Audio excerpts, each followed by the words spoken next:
adalah tidak sepatutnya dilakukan apabila kita berada di dalam majlis ilmu.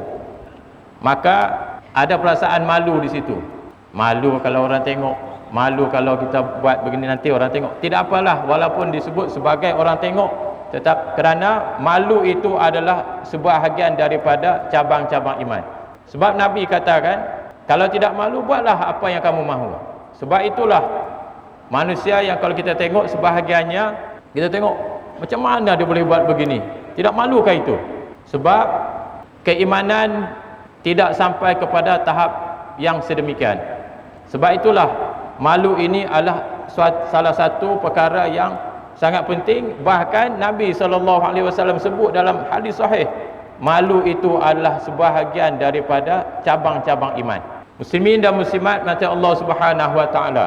Dalam hadis lain juga Nabi SAW menjelaskan bahawa anna Rasulullah sallallahu alaihi wasallam marra ala rajulin minal ansar wa huwa yakhitun wa huwa ya'izun ahaduhu fil haya faqala Rasulullah sallallahu alaihi wasallam da'hu fa innal haya'a minal iman.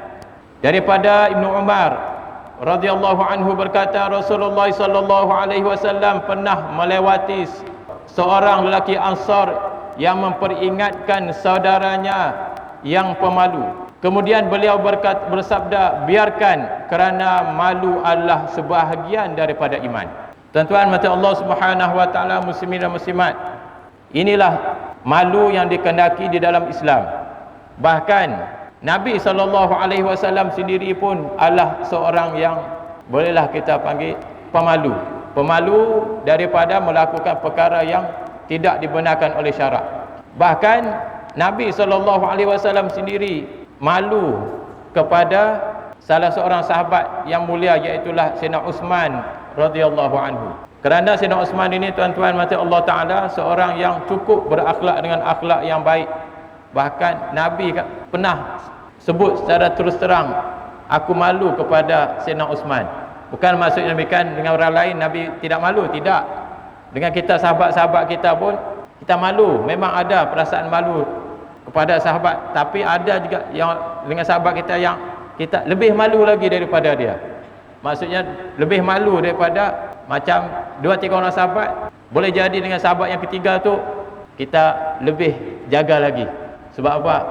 Manusia ni tidak sama. Sebab itulah malu ini adalah satu perkara yang sangat mustahak. Lebih-lebih lagi kita sebagai orang yang beriman.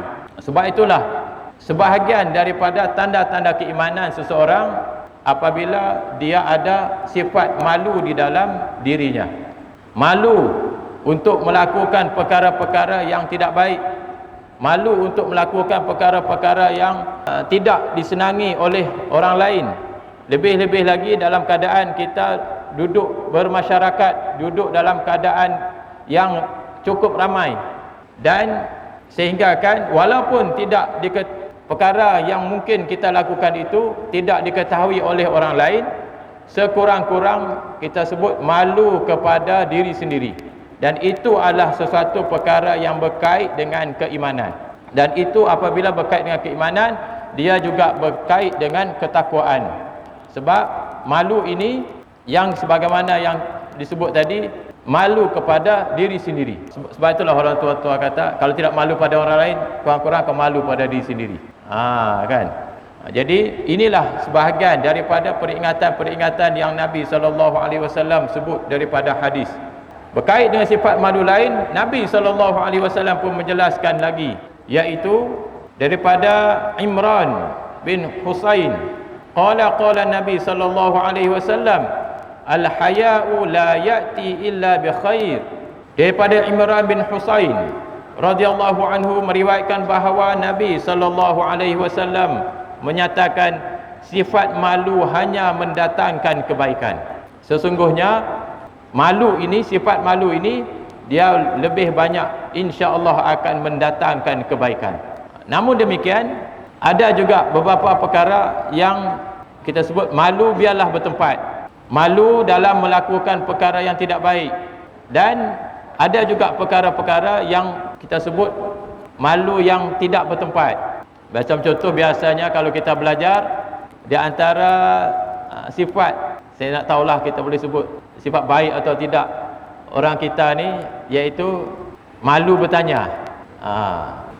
Kalau tuan-tuan pergi belajar di negara Arab, kalau pensyarah tanya ada soalan, hampir separuh kelas angkat tangan mau bertanya. Tetapi kebiasaan orang kita, orang Melayu lah ataupun orang sebelah Nusantara ni jarang. Sebab apa? Malu. Mereka pula tidak malu untuk bertanya, walaupun soalan yang ditanya itu entah apa-apa, sehingga kan pensyarah sendiri pun tiau balik, yang kau ni mau tanya tapi tidak tahu apa yang kau mau tanya. Tapi sifat malu tu, tapi apapun, malu yang tidak bertempat pun patut kita kena tahu juga. Maksudnya malu itu biarlah bertempat, dan buang sifat malu lebih-lebih lagi di dalam perkara yang dalam bab agama ataupun untuk mendapatkan ilmu. Tuan-tuan muslimin dan muslimat mati Allah Subhanahu wa taala.